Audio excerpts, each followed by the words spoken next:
Alright, today we're going to work with splines a little bit more, working with lathes, and we're going to make a pretty simple logo. So what we're going to do is we're going to go to Shapes, and Line. Okay. I'm going to switch to a quad viewport mode, and I am going to stay on corner and smooth as the drag type.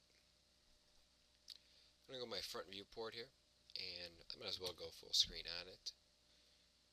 What I'm going to do is I'm going to create an outline of a object.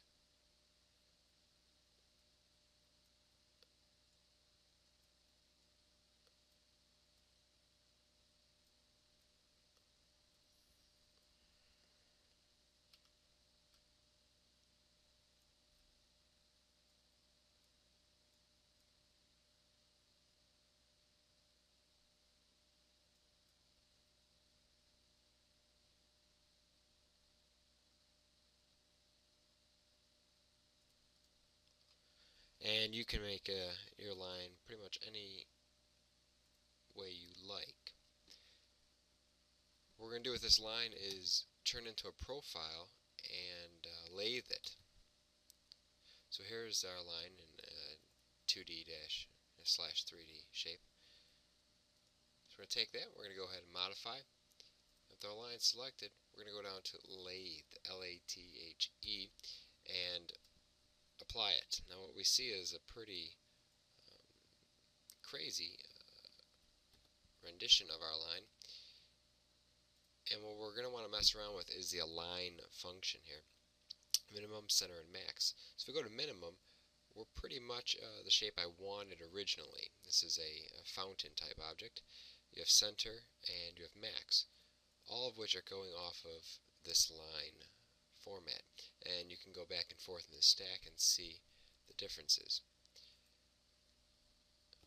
Now, one thing I want you to know is when you go to the line in the stack format and you go to the vertex, you can see your original vertices. So if I take one of these vertices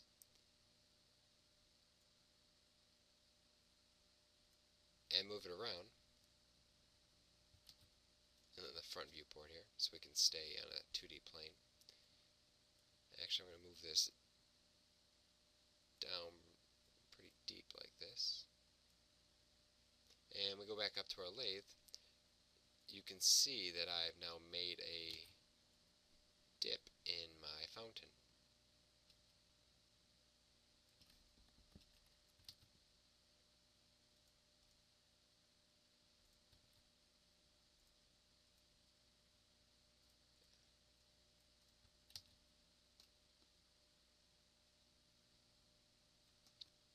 And later on I can show you how to create particles. For right now, that's not a bad fountain. And as always, we can apply our cheat modifier to it, the mesh smooth modifier, and you can instantly see this this fountain smooth out. Now, this is a little thin up top here, so we're going to go back to our spline format, and what I'm going to do is just move this vertex and move that vertex out a little bit. Play with these a little. And it looks like that's the edge of my vertices, so I'm going to have to be careful with this. I'm going to take take these two out a little further. This has got to be pushed out. There we go. So now that looks bad, so I'm going to undo a few of these.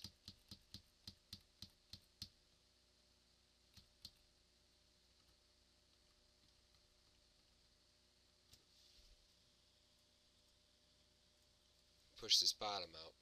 What's happening is, in the front viewport, this lathes off the furthest left point, and that is pretty much this section right here. So I can't move these in without affecting my center point of the lathe. It's hard to see that here, but it's easy to see it in the perspective viewport. This bounding box is basically the left pointer where my lathe is going to go. So when I move that in, the bounding box moves in with it. The way to cheat is to move this one out. And my new center point will be at the bottom here. So we go back up to Mesh Smooth, the final product. You can see it's a little bit thicker here. And I'm pretty happy with that.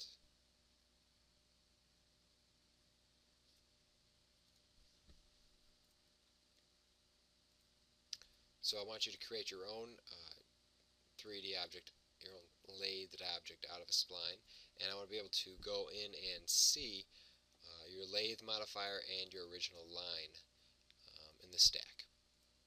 Mesh Smooth is up to you.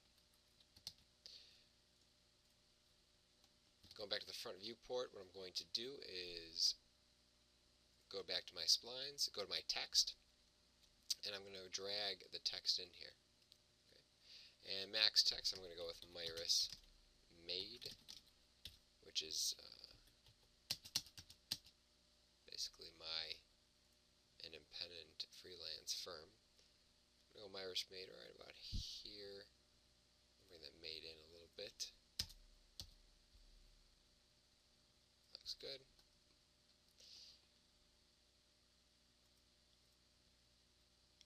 And as you can see, I've applied no textures to these yet. We haven't gotten to there, so there's no sense in me putting those on. This should be a grayer concrete color for right now. You guys can't see that at home, so I will change it back to a white. There we go. I'm going to select my text. Okay. And in the text, you're going to see text has some options to start off with. I'm going to change my text to a Broadway. It's a pretty good font. Size will be fine. We'll just leave that at 100. Kerning is going to space out your individual letters. Leading will space out words from top to bottom. Center, italicized, no. Underline, no. Okay. Rendering means render and viewport. When you render in viewport, you get a tube shape around your text. Render and renderer means that tube shape will render in your rendering. There's my Myris Made. Kind of hard to see right now.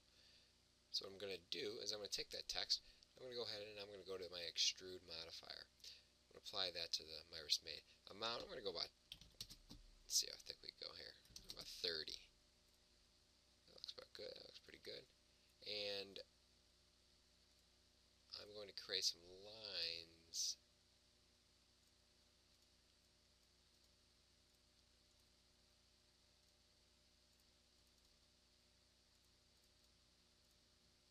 Coming out of the fountain. That looks bad.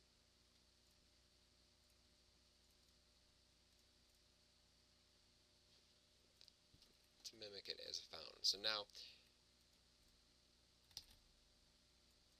if I was going to put this on a business card, that's not a bad logo to have.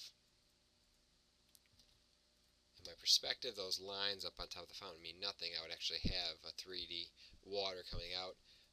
But in the meantime, it's not a bad logo. So this is what I want to see. I want to see you create a lathed object out of a spline. I want you to have some sort of a title, or some words here in some way. Extrude them out. This will be a finished product. So what we're going to do is we're going to call this a logo.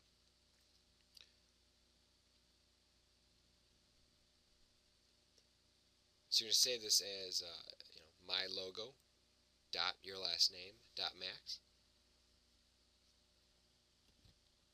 And one more thing I'm going to show you with this. If you have an object such as a teapot or this fountain, we'll just use this fountain for right now. There is a 2D spline modifier called a section. And the section is something that's not really taught. What it is, it gives us a cross section of whatever object we want selected. So this cross section right now is being applied to my text and my fountain. I don't want that. So what I'm going to do right now is I'm going to move my text out of the way.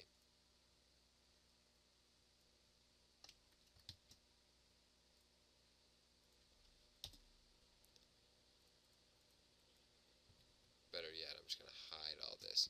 If you want to hide something from your scene, not move it or delete it, you highlight it, right click anywhere in your menu or in your viewport, go ahead and click hide selection. It's going to hide it. It's not deleted, it's just hidden. So now we go ahead and get section, click right in the middle and zoom out a little bit. In your perspective, you can see this section, this yellow line on the section, is created from our line. So it's down here right now because the plane is only intersecting on the bottom part. But if we go back, you can see it's scanning the 3D image. So we want to go right about in the middle. And when we're ready, we go to the modify. We have the section pane selected. We go ahead and click create shape.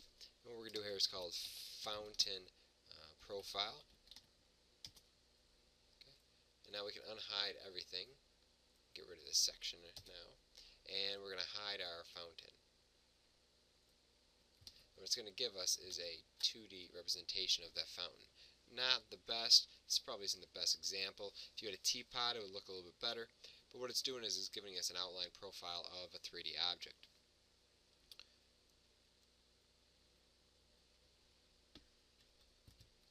Taking it one step further, you can take that 2D image, extrude it, be a cookie cutter shape because it's not finished on the top, and we got ourselves a different type of logo. You do not have to use the section when you turn in your logo, but I want you to have a 3D image from a lathed spline. So once again, when you are ready, I'm pretty happy with this. Do a save, type in my logo dot your last name dot max. Save it and drop that in the Dropbox.